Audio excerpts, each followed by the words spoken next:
Hi. Well, here's a really nice little older Smith & Wesson.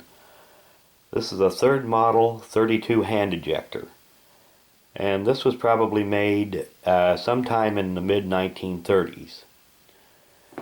As you can see, it's a little I-frame Smith & Wesson with a 3 1/4 inch barrel.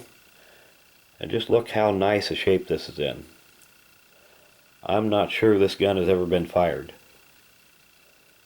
When the weather warms up, it's going to be, but right now I think it's just about as pristine as you could ever find on a gun this old. It's got the small Smith & Wesson logo on the left side of the frame. See if we can get all these markings to show up here. And these had a lot of the markings on the top of the barrel.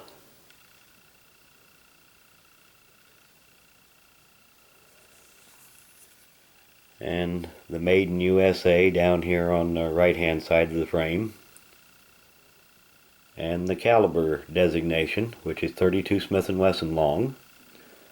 Also fires the standard 32 Smith & Wesson, which some people call a 32 Smith & Wesson Short. And here is one of the cartridges. And at one time these were a very popular cartridge. And they were often carried by police officers even though they're not a whole lot more powerful than a 22 long rifle. A little bit, but not much. Just for comparison, here's a couple of more common cartridges, a 38 Special and a 9mm Luger, just for size comparison. But as you know, size has the cartridge has little to do with how much power it has. The 9mm there is the smallest one of the bunch and considerably more powerful than either the 38 Special or the 32 Smith & Wesson. The 38 Special is probably about half again as powerful as the 32 Smith & Wesson. But like I said, this is just a beautiful little gun. Got this at an auction recently. Of course, on these you'll find the serial number on the bottom of the grip frame. But like I said, I'm not sure this gun has ever been fired. It's a 6-shot.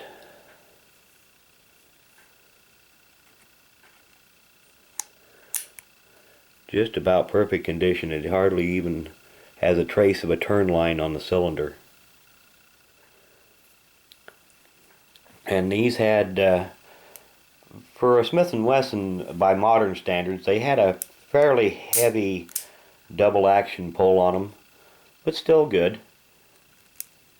Of course, it had the hammer mounted firing pin there, as you can see. And these are just a really nice little gun here.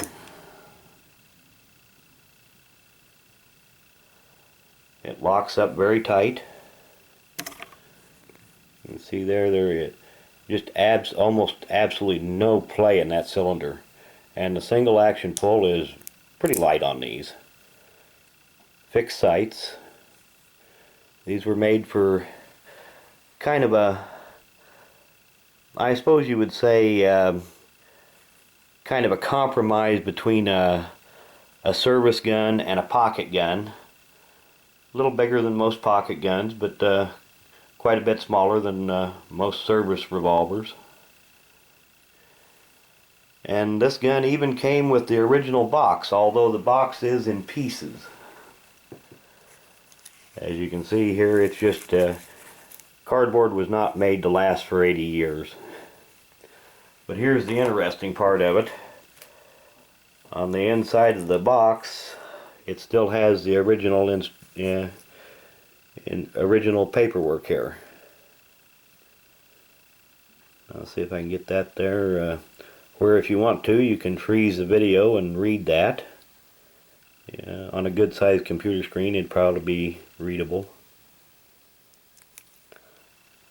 But just in general, this is about as good as you could ever hope to find of condition on a gun this old. But I want to do an end of video shout out. And this one's for BC's Gun Channel. And he's got quite an impressive collection of older firearms. You should go and check it out. I'll put a link to his channel in the description of this video. If you get a little free time, go check it out. Thanks for watching.